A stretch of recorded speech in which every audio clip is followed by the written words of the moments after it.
BodyBags,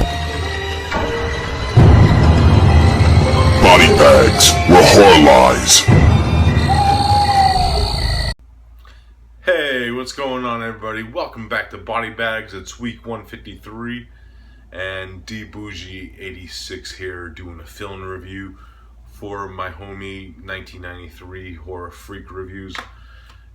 She was having internet problems, and she asked one of us if we could do a fill-in for her, and I said that I would do it today for her.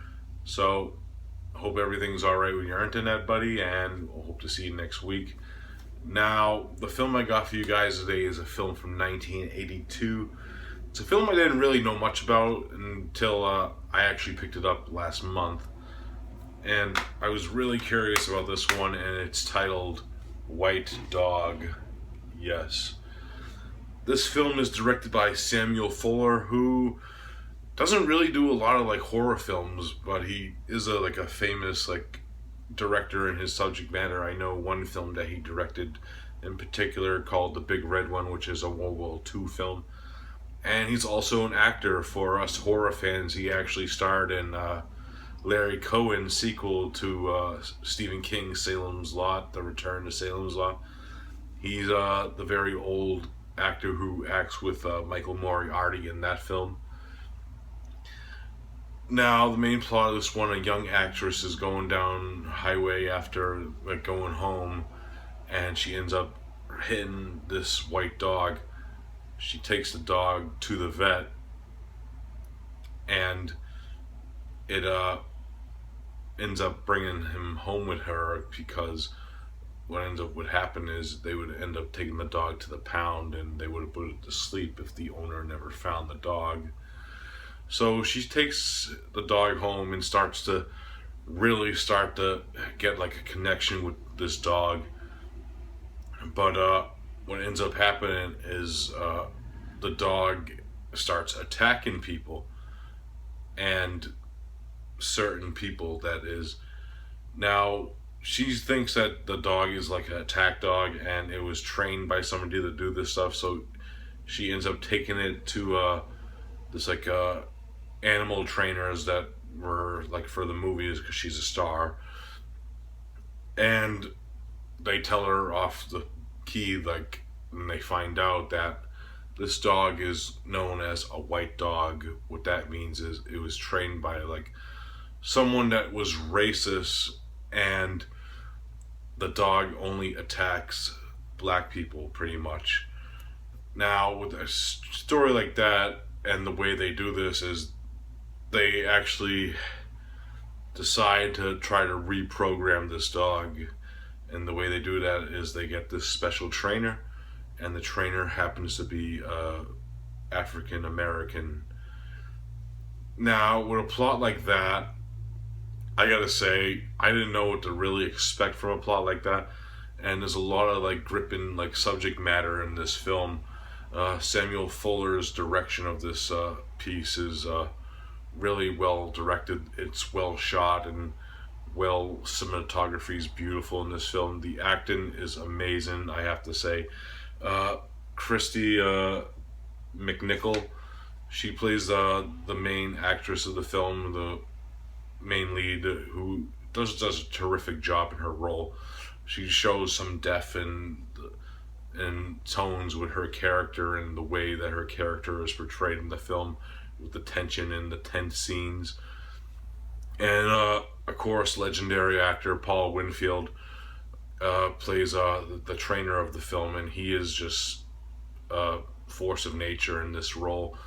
It's just a very brilliant role for an actor to take, and he shows this emotion on his face in certain scenes, and it's just intense and really well done in his character.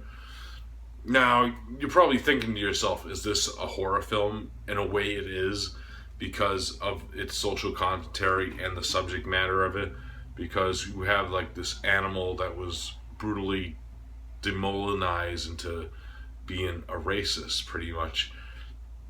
And that is just sad. Being a dog lover myself, this is what I would call a real life horror story, because this could probably really happen with the way people treat their animals and animal brutality and cruelty to animals today. And I gotta say, it's just a sad thing when you see that on screen, because you really do feel for the dog, because you know it's not his fault. It's the people that trained him to do this stuff's fault that he is doing this. And it's a really gripping story and sad at the same time. And it does have some horrific moments. Like there is some deaths in this film. I won't spoil it for you, but they are really well done. And there's one like really well done like chase sequence that's really well stylized. It ends up like having like some symbolism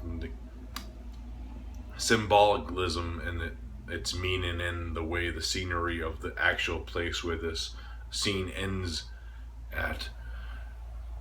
Now the film score, I have to say, is it's fucking so mesmerizing, and it has like this chills. It chilled me to the bone when I heard like the main theme to the film. And I gotta say, like, Ennio Morricone, whatever film he touches, it's just pure gold. Of course, Ennio Morricone, the legendary composer of so many films in different subgenres, and his score is just haunting for this film. It just blew me away, and it was just mesmerizing to hear like the first few like chords of like this score, and it's just fucking outstanding. Morricone scores are always well, but this is up there as one of my favorites now, because it just touched me emotionally too, because of the subject matter of the film. And I gotta say, this film was just a blast. I just fell in love with this film. It's just a piece of cinema that I know, like, because it actually never did get a real release until Criterion did put out this DVD edition of it, which is just saddened me because of its controversy and its subject matter. I know why it never got like a wide release, because of its subject matter. So if I had to rate White Dog on an emotional level, it really did touch me in a way that some films never touched me before.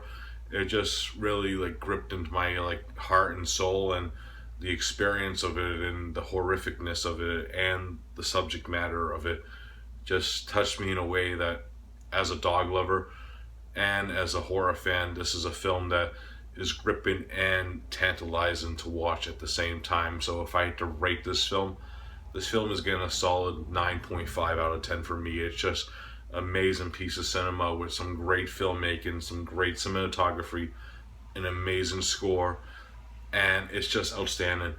9.5 out of 10 for White Dog. It's just an outstanding, like, real life horror film.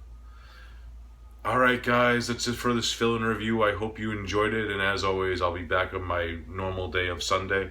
So I'll see you then. Peace out.